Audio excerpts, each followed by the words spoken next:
Take a seat, cunt. Enjoy the video. Thank you. Hey, have you ever gone to the bathroom at your friend's place and, pooped so much you practically left the toilet all clogged up and stuff? I mean, I know I haven't.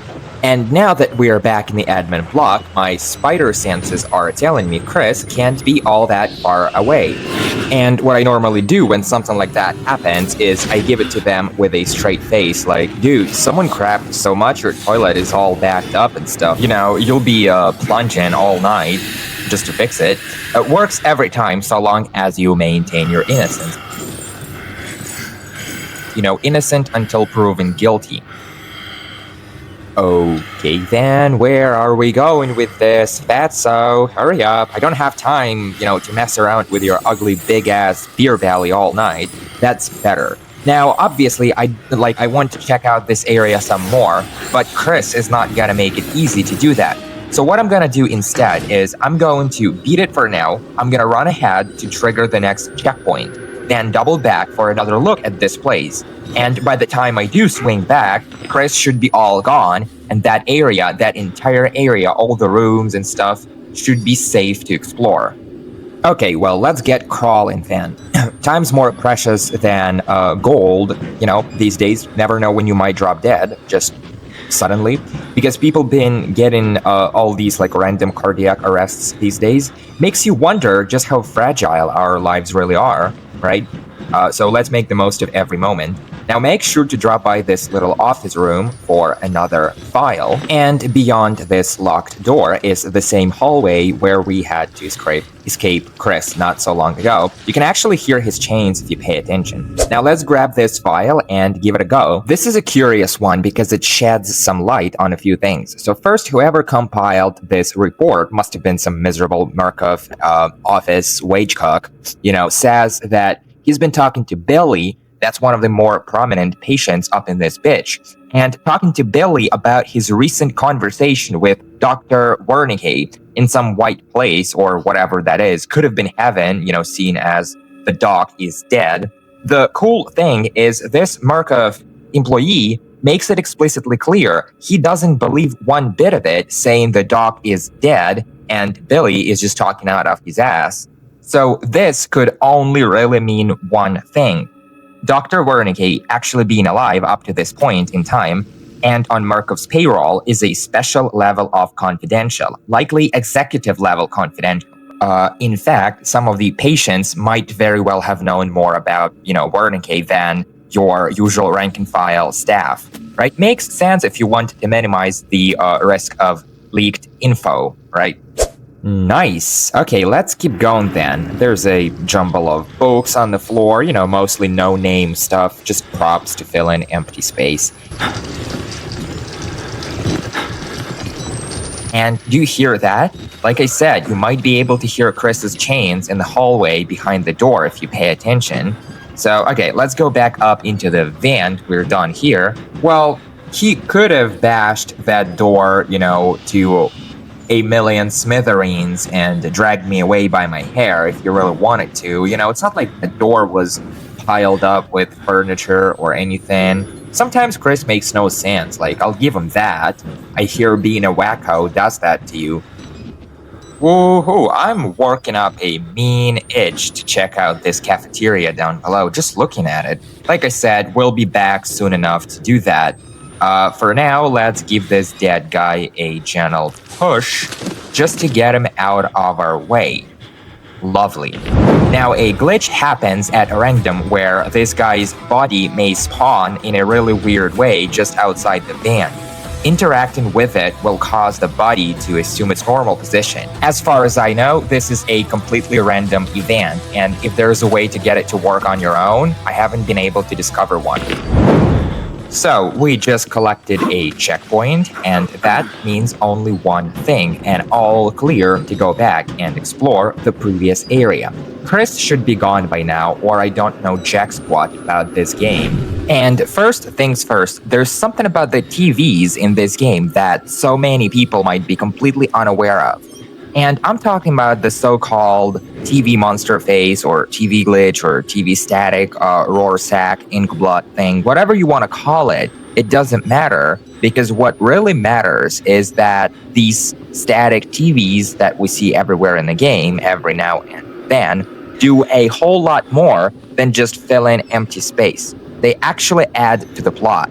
Now, remember, ever since we saw the Wall Rider for the first time, Miles has been complaining about seeing things like they were dark, inky things behind his eyelids or something. He also mentioned hearing some sort of static in his head. Static, dark, inky images. Now, pay attention to the screen over here, and you can clearly hear this very unnerving noise, almost like static, right?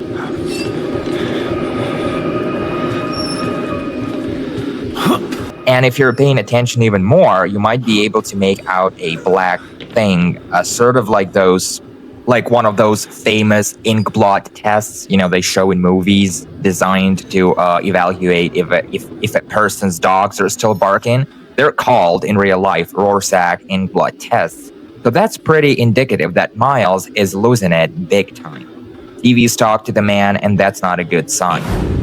It may indeed come off as a bit, creepy coming back here out of that band, but take it from me, this area is as safe to poke around as they get. At the end of the day, if you can't hear those chains, that means Chris cannot be around, right? So, okay, let's spread out and see what goodies might be lurking in dark places. And boy, do we have a lot of dark, hairy places to check out. It's too bad the vast majority of these rooms are just props, for lack of a better term, safe places to hide from Chris during that last chase sequence. And that means there's not a whole lot going on here. But there is, that doesn't mean we're wasting our time being here. There is indeed something that I consider to be completely worth my while. And it's going to be, actually, let me check this restroom real quick.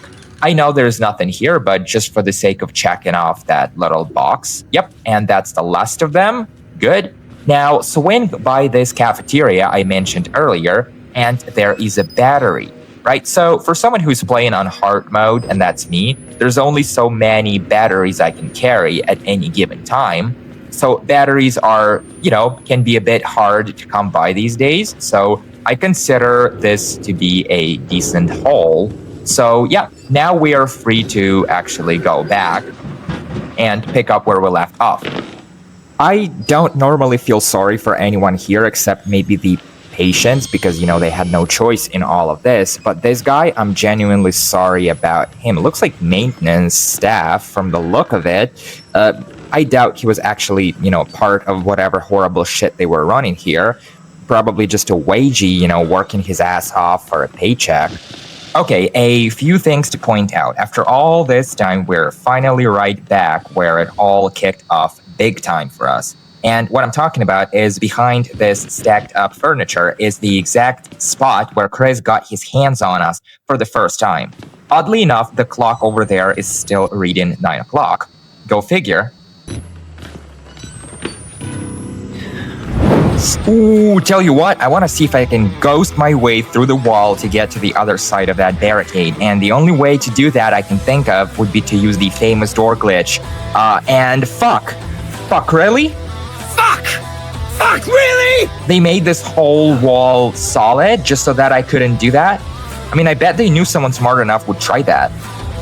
Oh well, it was worth a shot. My day is ruined. That's another bullshit clock right there. Really, how hard would it have been to just make these show correct time? You would think it wouldn't take a genius. Wow, well, would you look at that? This one dates back a while, like 1938 kind of a while. And it's a translation of the report made by a Nazi scientist concerning Wernicke's advances in creating this morphogenic engine.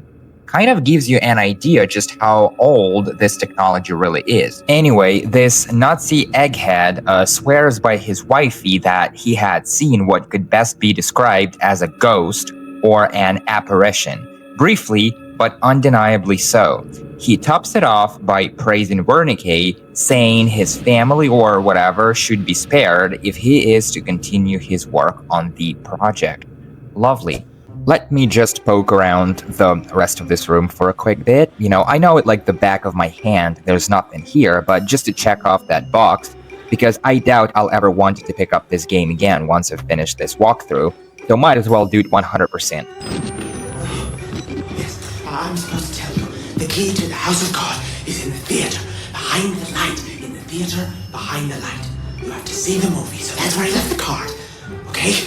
I don't know about you, but I've always found this guy very likable. Maybe it's just the rest of these loonies that make him stand out like a more sane one, or maybe it's just me. Either way, I wish they had given him more screen time. Children! I need your help! Where are you? Yes, coming! I'm coming! That son of a bitch, Will Ryder, bless his soul. Oh man, I mean, he's so close. I could practically get my hands on that bitch-ass prick right now if I had the key to unlock that door.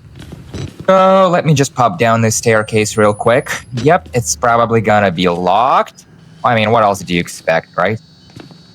And it looks like the lobby or the ground floor, whatever, hasn't changed one bit since we left it. So everything is still exactly as it was before. That's interesting. Well, except for that guy, I can't see him. The wheelchair guy. I mean, he must have been moved or moved. Anyway, so the Padre Martini has been leading me on wild goose chases this whole time. That much is obvious, giving me the opportunity to witness as much as this place has to offer. So our next objective is to retrieve the key so we can unlock the last door leading up to the chapel, right? That's where Martini is hanging out these days, I would assume, being a wannabe priest. And it looks like someone might have gotten gunned down right here. Okay, through this door, and there is this guy. That's just that security guy. If I remember correctly, there has to be a battery here. Yeah, so that's where we need to get. Except that door is locked, so it's through here. That's a pretty cool pool table, or what's like a. They usually get screwed on on those in movies. Don't know why I had to say that. Where did the battery go? There's supposed to be one right here, except I can't find it. I can't quite place it. I know there's a battery here, but where would that be? Oh, yeah, right. Oh, look. Damn, man, I'm making a killing tonight. Not just one, but 2 batteries? That's sweet. Wait a minute. Didn't I just see 2 batteries? Like, right there, that's 2. So I only picked up 1. Where did the second battery go? What is it? I'm being screwed over in real time. Also, note someone has been playing piano ever since we entered this area. It's oddly relaxing, by the way, not even one of those like eerily relaxing songs like a creepy kid's lullaby in some movies. This one is actually pretty chill in a good way. Kind of makes you wish, you could pull up a seat, light a cigarette, and just have a break, because Miles hasn't had a chance to catch his breath since, I don't know, hours ago? Like, what a beast. I mean, I guess a little cardio won't kill him, but still. And we're about to meet this piano genius in just a second. Hold up right there for me, pal. I'll be right with you. And we can actually kind of try to creep up on him, but I won't do that. Oh, shoot. I'll be damned if it's not the creepiest thing I've seen all night. It's not your classy jump scare. It's so much worse. And of course, normally you can't get past the door to see this guy up close, and he surely won't wait while you go around and, try to catch up to him. But that's just loser talk. There's actually a way to get to see this guy up close. If you double back to the same cafeteria where we picked up a battery not so long ago, there's a door. You can ride this door to get out of the map's limits. From there, just walk along the wall to your left until you drop down into the hallway below. And now that you're on the other side, work your way down the hallway until you get around to the same recreation hall. Pop the door open, and right across the hall, you will find the piano guy. Except, this time around, he's gonna be just a bit off his rocker. And hey, who could blame the guy, right? This place does that to you. You're also welcome to try sneaking, like that's gonna make a difference. Like the guy will still see you. Jesus, you would think he had eyes in the back of his head. Bitch. Well, wait, hold on. You see those lockers? Well, you can hide inside them right now, can't you?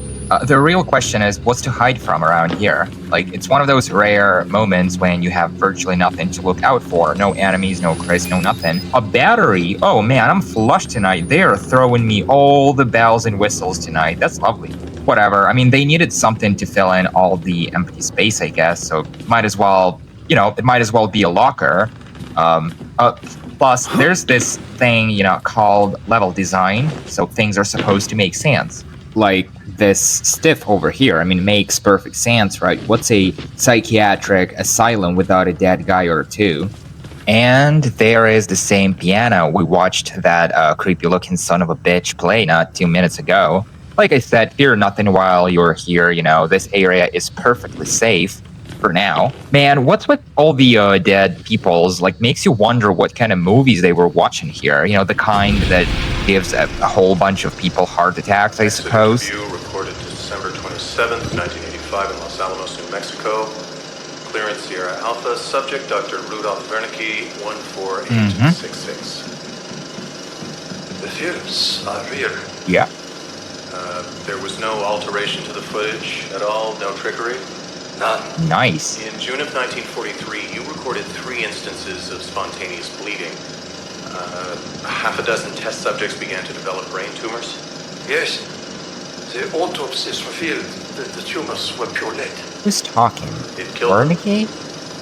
Can you explain why the results could not be reproduced in the United States? I have my theories. That son of a bitch. My homeland in those years. It's impossible to understand the things we've heard, what we believe. Man, you old cunt. The overwhelming fear, ecstatic rage, and English words are insufficient. I'm about to start speaking German right now. The human mind in that environment is capable of extraordinary things. You're saying the experiment needed... The proximity to death, to overwhelming madness. Only a test subject who had witnessed enough horror was capable of activating the engine. Do you believe your test subjects achieved something supernatural? No, Do you think that they contacted something supernatural? nothing is supernatural. Then what was it? You said Project Wallrider was a gateway. A gateway to what? Oh Mann, diese Schlampe. Miststück. So, dear journal, today I saw my crush again. He was naked, had a cleaver, and wanted to chop my balls off. Alright, just kidding. So what we just heard was Dr. Wernicke being interviewed by one of those, three-letter agencies back in 1985. Man, I wasn't even a plan in my parents' heads. So he confirms the morphogenic engine has been a thing since, the Nazis were running the show in Germany. And the reason it worked was because the test subjects had been subjected to a lot of, emotional trauma, fear, rage, etc. The things you couldn't have experienced unless you lived in a totally hostile environment like the Nazi Germany. So part of the reason the experiments could not be reproduced in the United States, they all failed. Those Americans apparently had it way too easy, right? Note the images on the screen resemble the black whatever it was we could see earlier on one of the screens in the admin block. Those inky blots, whatever they were. Miles even mentions it in his last note. Yep, we're flipping the lid. Big time. Makes you wonder what kind of trauma Markov had to have inflicted upon these lunatics, in order to make them eligible subjects for the morphogenic therapy. Like, man, I just can't stop laughing at all these dead dudes. Their faces says it all. Their faces say it all. Like, they definitely loved the movie. They had so much fun, Really? Still 9 o'clock? It's been forever. What are you talking about, clock? Like, you would think the game was taking place in some sort of infinite time loop, like the Groundhog Day or something. You have to find Wernicke. Do I really have to? Like, also, there's no way to get this guy out of the locker. Believe me, it's locked up real tight. So I'm just wondering, would sneaking make any difference at all? Bitch. And neither could I have run fast enough to see him before he slammed the door. So I'm just wondering, would sneaking make a difference at all? You still there, Marco? I saw your wife today. No wonder you like those magazines. Meanwhile, I'm just going to pop down to this dead end of a hallway down here and pay attention to that light bulb. It may not look like much, right? I mean, what's to look at? Just a prop? Well, actually, that's quite a rare one. If it's a prop, it's definitely a very rare prop. You don't see these elsewhere, just here, as far as I know. Yeah, so I'd say that fact alone is enough reason to pay at least some attention. And sure enough, these doors are going to be locked. Well, you know, we've been getting this kind of shit everywhere. It's a pain in the ass. Anyway, let's grab yet another file right here. And it's more lighthearted, for lack of a better term, than anything that we've read so far. Not even directly related to what's going on here. And it's a back and forth email conversation between two Markov employees talking about something termed as necrotizing fasciitis, aka flesh-eating bacteria. And it sounds like something that might have been running amok in this place sometime prior to the events of the game. And by the way, it's a real thing, so don't look it up. It can be quite graphic, you know, don't say I didn't warn you. Also, it says that booze may cause this thing in people. Why does it always have to be the sauce? How about washing your damn hands? No? You've never tried that? I mean, people blame booze like it's their go-to scapegoat, you know, just to avoid their personal responsibility for their own personal actions. Like, all booze does is bring out the real you. That's it. So next time you blame booze, remember, it's just you. You. Okay, so meanwhile, we're very close now. The key must be around here somewhere. Kind of makes me wonder how many keys we've had to retrieve so far. Probably a whole bunch. Like, for some reason, it's always got to be a key, right? Some damn fetch quests. Like, oh, there's a missing key. Go find it. Okay, right through here then. What the hell was that? Was that really necessary? Was that really necessary? I was so goddamn close. Just let me get the key so I can move on. Ah, son of a bitch. Oh, and there he is, that fucking cunt over there. By the way, you know, it's no use running to try and get him, you know, because he's a scripted character. He vanishes as soon as you kind of lose sight of him. So for all I know, the fucking guy could have been just my imagination, you know, the way he vanished without a trace. If I had to name one thing I definitely don't like about this chapter in particular, that would be, hands down, solid walls. And what that means for someone, you know, as nosy as I am, is you can't ride doors to sort of ghost your way through walls and, you know, sneak a peek at what's behind. So you've seen me do that before. And yeah, those damn walls, they are all too solid. You can still boost yourself up onto doors, no questions asked, but the wall will prevent you from getting anywhere from there every single time. So meanwhile, we're just going to jump the gap over here, and we're inside this projector room, for lack of a better term, and there is the key, finally, at long freaking last. So I suggest we take a quick look around, see what's up. And there's something curious. If you pop over here, you can see this film projector with Spadlin on it. Now, there's really not a whole lot of, you know, mystery going on here. The brand name is behind all the beans we've seen around, you know, TVs. Hell, even this camcorder we've been cradling in our mutilated little hands was made by Spadlin, the same brand. And I believe one of the developers from Red Barrels even addressed this name at some point, saying that it's just a made-up name with, you know, no real reference in real life. Okay, we got the key to unlock that last door. Let's just slip out of here by dropping down from this balcony. And it's really the quickest way down. There's no need to circle all the way around, you know. Oh, and this almost slipped through the cracks. If you poke around this dark corner, there's a wheelchair with a spinning wheel. No idea what's even going on here, but it's a very, very unique item. It doesn't occur anywhere else in the game. What the hell? And it looks like, oh shit, look who finally decided to leave their bedroom. It's one of the twins. Don't bother, to look for the other one. It's kind of useless. He's not around. It's just one of them. Wow, nice bonds, man. Been doing squats a lot lately, man. And best part is this guy won't even try all that hard, to get us cornered or anything. Like, he's just like that. Might as well be doing it just for the sake of doing it with, no real effort. And now let's just get the fuck out of here before he changes his mind. That might happen. So it's up through here. We've seen all of... Let me just slam this door real quick. And yeah, just a quick look around these last couple of rooms. There is absolutely nothing. We've seen all those props and screens and stuff. Nothing new under the sun. So we have the key. Might as well mosey on down the hall and pop this door open. But first, watch this shit. Boom! Pretty awesome, right?